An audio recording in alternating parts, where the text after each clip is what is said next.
Hello guys. आज हम बात करेंगे बहुत ही famous web series Breaking Bad के बारे में, जिसका फर्स्ट सीज़न 2008 में रिलीज़ हुआ था। लेकिन उस टाइम इस सीरीज़ को ज़्यादा रिस्पॉन्स नहीं मिला था, पर ये अब वेब सीरीज़ ट्रेंडिंग में चल रही है।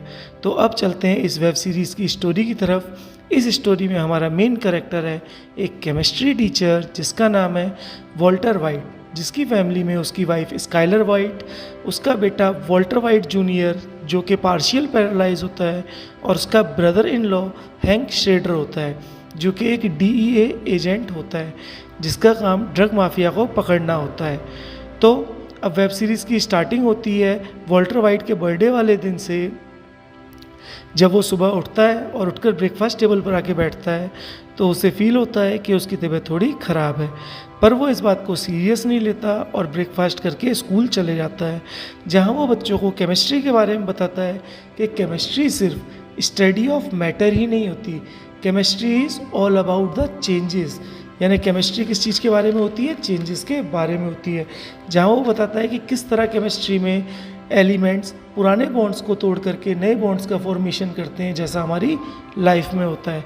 That means chemistry is all about life. और इस चीज़ को पढ़ाने के बाद उसकी क्लास ख़त्म हो जाती है और वो क्लास ख़त्म होने के बाद एक कार वॉश पर जाता है जहाँ वो पार्ट टाइम जॉब करता है, और वहाँ पर उसका झगड़ा कार वॉश के ओनर से हो जाता है। तो वो घर वापस अपने घर आ जाता है, जहाँ पर सब लोग पहले से ही उसका इंतज़ार कर रहे होते हैं उसकी बर्थडे पार्टी सेलिब्रेट करने के लिए। वॉल्टर वाइट अपनी बर्थडे पार्टी को एंजॉय करता है और उसके बाद सोने चले जाता है। और अगले दिन जब वॉल्टर वाइट वापस कार वॉश की दुकान पर जाता है और जाकर के काम करता है तो उसको चक्कर आने लगते हैं और वो बेहोश हो जाता है, और उसकी आंखें सीधे हॉस्पिटल में खुलती हैं, जहाँ डॉक्टर उसको चेकअप करते हैं और उसको बताते हैं कि वॉल्टर वाइट को लंग कैंसर है। जब उसको ये बात पता चलती है उसको लंग कैंसर है तो वो बहुत घबरा जाता है, क्योंकि उसने अपनी लाइफ में कभी स्मोक नहीं की होती है, और ये बात वो अपनी फैमिली से भी छुपाता है।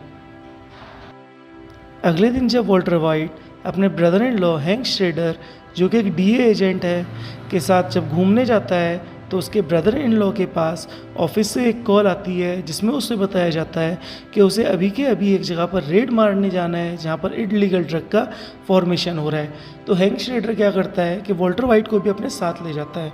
वहाँ जाके हैंक श्रेडर अपनी टीम के साथ जब अंदर जाने वाला होता है तो वॉल्टर वाइट जूनियर को बताता है कि तुम्हें अंदर नहीं आना है, तुम्हें यहीं मेरा वेट करना है। तो वॉल्टर वाइट वहीं पर कार में बैठ करके इन लोगों का वेट कर रहा होता है। तभी वो देखता है कि उसी घर से उसका एक बहुत पुराना स्टूडेंट जिसका नाम था पिंकमैन, तो उसका स्टूडेंट जो था जिसका नाम था जेसी पिंकमैन, वो उस घर से छुपके से बाहर निकल रहा होता है।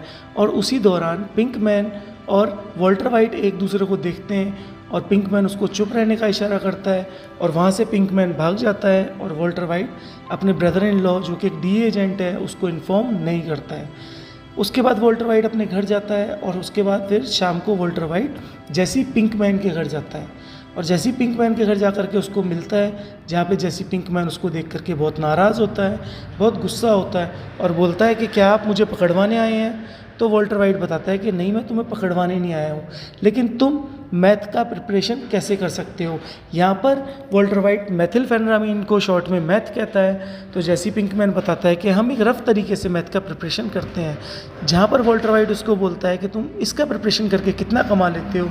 तो जेसी पिंकमैन उसको बताता है कि इसका प्रिपरेशन करके हम लोग बहुत सारे पैसे कमा लेते हैं, जिसकी वजह से वॉल्टर वाइट उसको एक ऑफ़र देता है और बोलता है कि मैं एक बहुत ही अच्छी मैथ का फॉर्मेशन कर सकता हूँ, प्रिपरेशन कर सकता हूँ, बस तुम्हें मेरा साथ देना होगा और उसको बनाना पड़ेगा, जिसमें जेसी पिंकमैन मना कर देता है।